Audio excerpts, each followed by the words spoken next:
Shabbat Shalom, Kodesh, Bnai, Israel. We thank Eternal for each of you. We thank Eternal for life, for health, and for strength. But most importantly, for giving us a rightness in our thinking of ourselves and our understanding of this entity that we call God, and how we perceive that entity. That perception of understanding that has no physicality, but yet you can feel the presence of the eternal. So that there is no physical being, but there is a presence nonetheless that we can feel from the eternal. The Torah literally starts here today. In this Parshah, we literally get several commandments. First commandment is a free people are only free when you can be self-determining.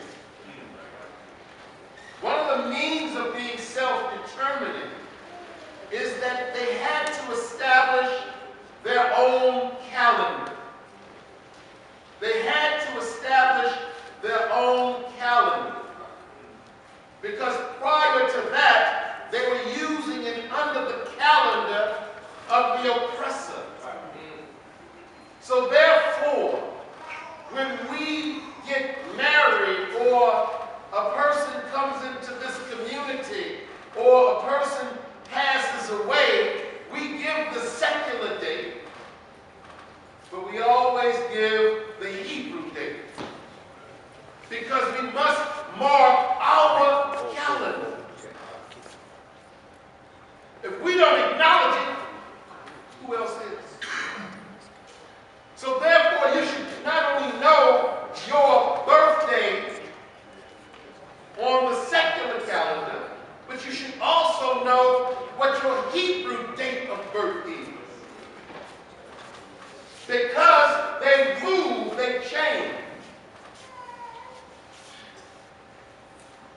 And I want to read a little back out of the Pentateuch, because it explains what I've said to you so many times for so many years. The fact that the Hebrew calendar has 12 months as the secular calendar, but the Hebrew calendar has only 354 and a half days in that year. Whereas the secular calendar has what? 365 days. All right? In a year. However, to keep the two calendars where they are in conjunction with each other 7 times in 19 years, an additional Adar, second Adar, is added to the Hebrew calendar to keep it, the lunar and the solar, in step with each other. Because Pesach cannot occur in the summer. Pesach cannot occur in the fall. Pesach must occur in the spring. Shavuot cannot occur in the fall. It must occur in the summer. Sukkot cannot occur in the winter. It must occur in the fall. If the calendar, both lunar and solar, were not in lockstep with each other, then Passover would move. Shavuot would move. Sukkot would move. If you want to read that, I suggest that you go to the page 200 and 253 and 254. And it really gives an excellent explanation in the footnotes on the comparison of the lunar calendar and the solar calendar. But most importantly, why the lunar calendar is important to us, because Exodus 12 opens up and says, this month shall be unto you the beginning of months. It shall be the first month of the year to you. Don't be worried. Unfortunately, we are in a culture where we are always seeking to emulate, and we want to be a part of a much larger crowd. When there's no crowd, we don't feel good. When we may be there by ourselves, you feel odd because you're alone. Well, Israel has always been able to dwell alone. Doesn't the Torah say that? It is a people who shall dwell alone? So why do you want so much company? We are a people that shall dwell alone. That means you can't be afraid. You need a crowd. You need a bunch of folks. Because when I have a lot of folks around, I can be most comfortable. I don't necessarily have to be seen then. I don't necessarily have to be accountable then. Because there are a lot of people. There are a lot of people. Israel did not have an opportunity to get any food for the road. I know some of y'all don't want to go this far back, but I can probably correctly assume that when some of us came from some of our native lands, no, I'm not talking about South Africa and West Africa.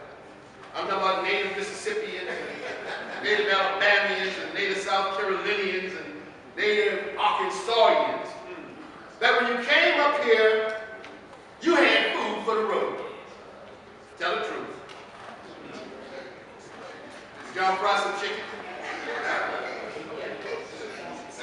Make some sandwiches? Tell the truth. Tell the truth. Some of y'all got on the train with potato salad. Tell the truth. And you know when you used to, Dad would take you down south. Moshe ain't looking up. You know when Dad would take y'all down south. Y'all be in the car.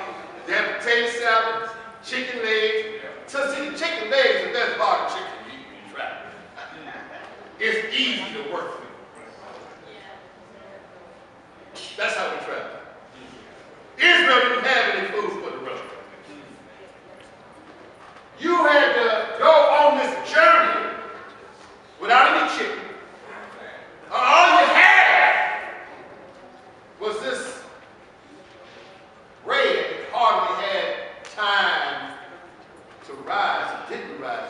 You had to bake it so quickly. You had to bake it and get it. So all you had was a couple of pieces of matzah, and you were going into the desert. And what did they say when the times would get a little rough? Let's go back. Let's go back. Man, what did they say? I miss the leeks and the onions. The soup that we used to get. Man, come on. I miss Friday night lights and clubs and let's go back. You know, it is very, very interesting that our people had with them an extraordinary number of people. The Torah calls them a mixed multitude. Now, there are several commentaries on this, but the great majority of them are negative. Because they want to blame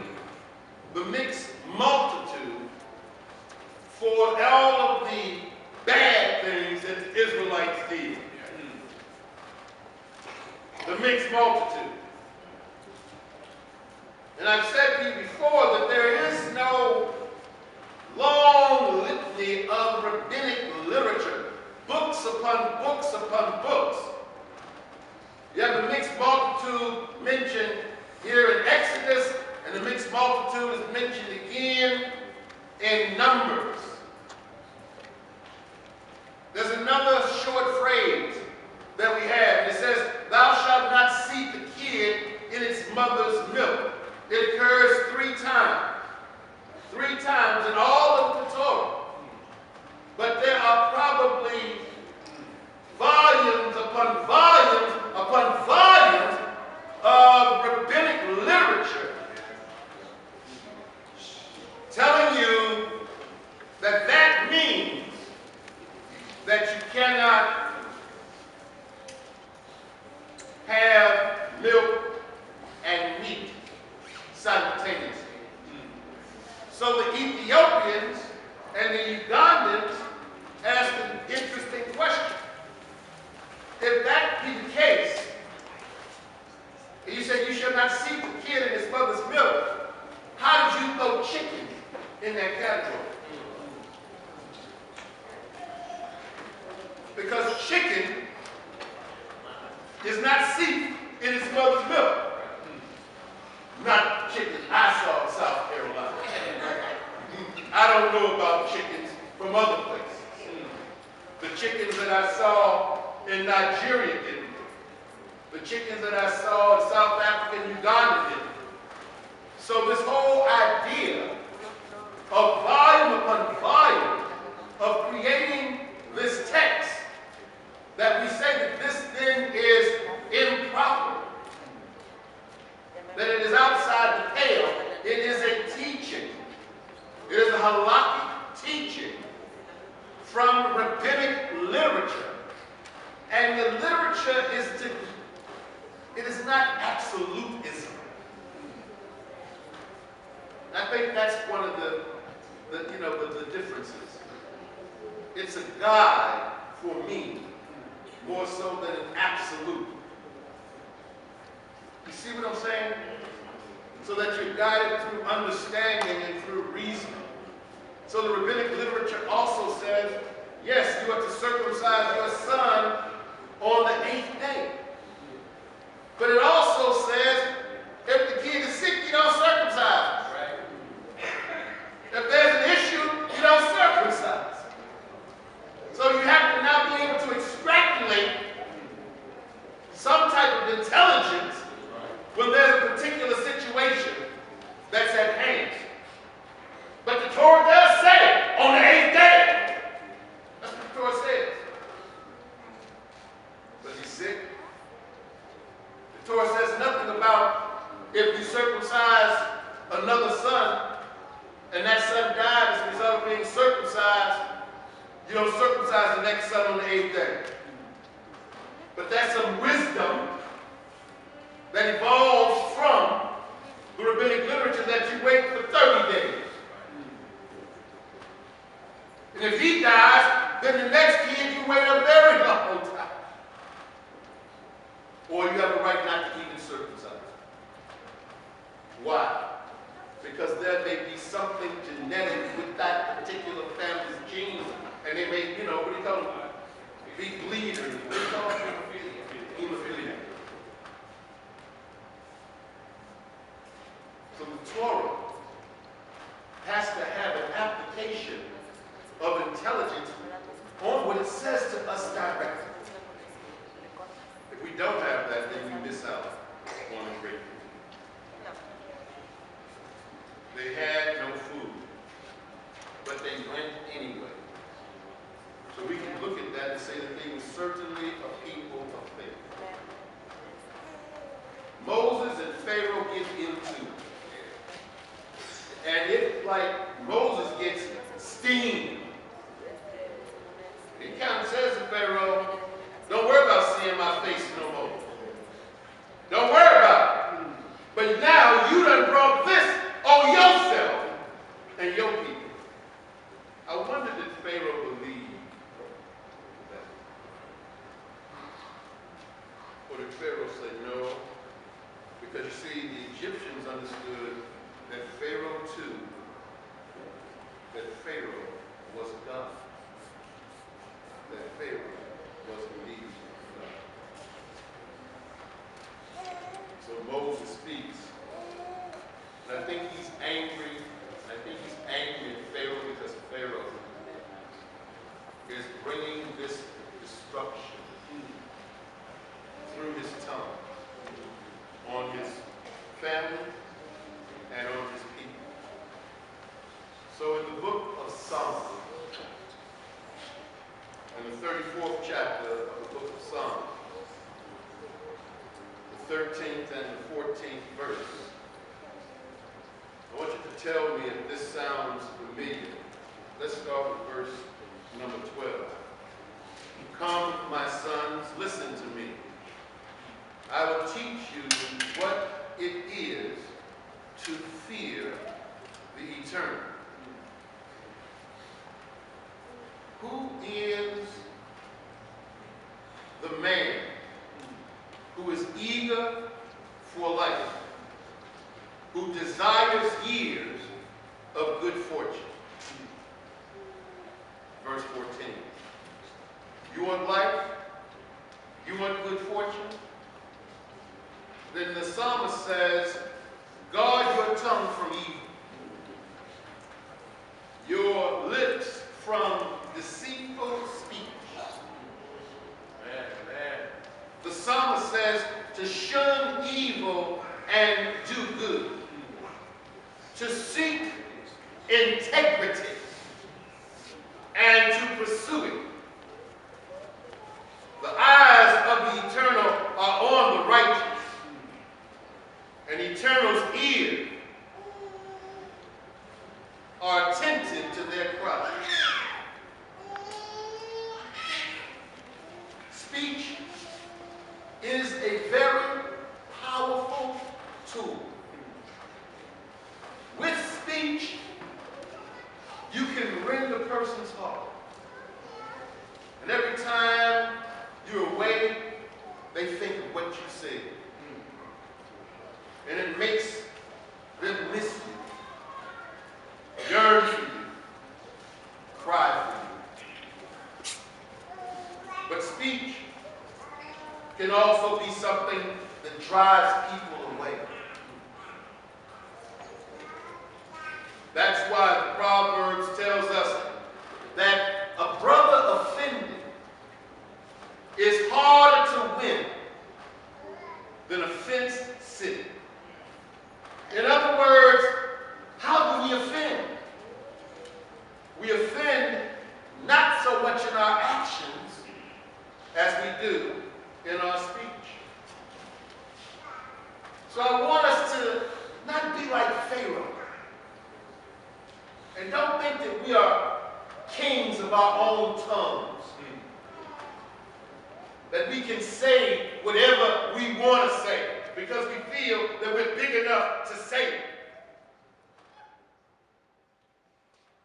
If you go on top of this building today, you open up a pillow with feathers and let those feathers out. You can never go and gather all of those feathers again. That's what hurtful words do. They go out. And when you say you're sorry, that word stays in the heart of the person that you gave it to. So our speech, I want us to be more guarded moving forward. To appreciate that the smallest thing that we say could in fact be very ruinous to someone else. If you got a few more minutes, I want you to go to Psalms 52.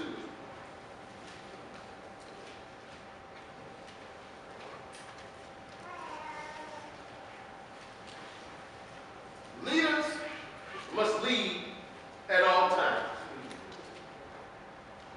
Leaders cannot say, I'm going to lead today and I'm going to follow tomorrow. And then I'm going to be going back and forth.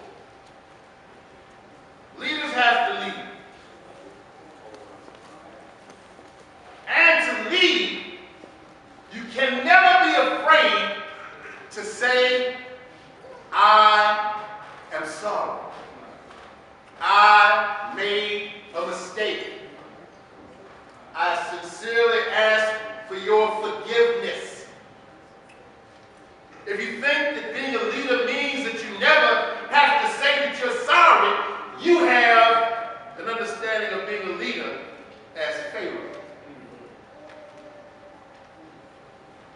Husbands can make mistakes. Very few, but some wives can make mistakes.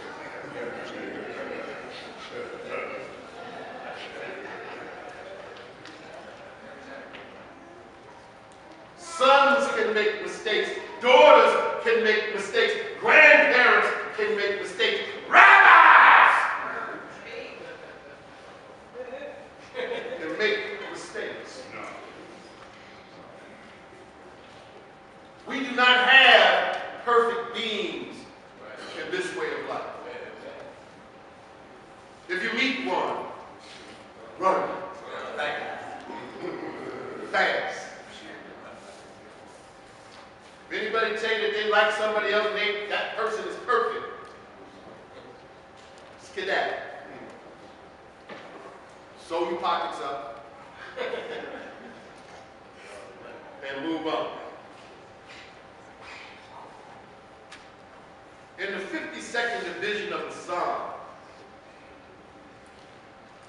this is for the leader to lead, not to follow. If we're going to lead, a Mishkel of David, when Doeg the Edomite came and informed Saul, telling him David came to Amalek's house. Why do you boast of your evil, brave fellow? God's faithfulness never ceases. Your tongue devises mischief, like a sharpened razor that works treacherously. You prefer evil to good, the lie to speaking truthfully. Selah. You love those words that are way out there, and you have treacherous speech. So God will tear you down for good. Will break you and pluck you from your tent and root you out of the land of the living. Selah. The righteous, seeing it, will be awestruck. They would dive at him and say, "Woo! Here was a fellow who did not make God his refuge, but trusted in his great wealth, relied upon his mischief. But I am like a thriving olive tree in God's house. I trust in the faithfulness of God forever and ever. I praise you forever, for you have acted. I declare that your name is good in the presence of your faithful ones." So we say it and meditate on it every week.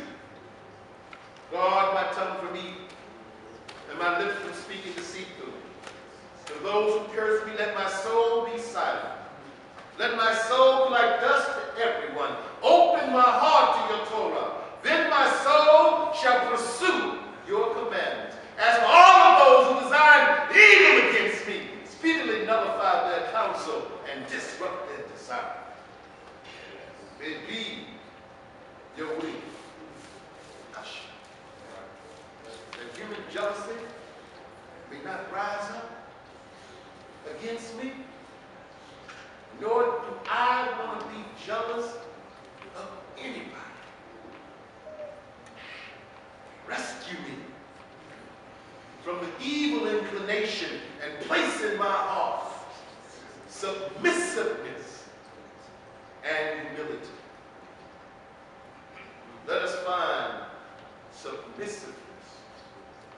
Let us find humility. Let us take pride in knowing that Israel may never have multiple numbers, the numbers to match other faiths of the world.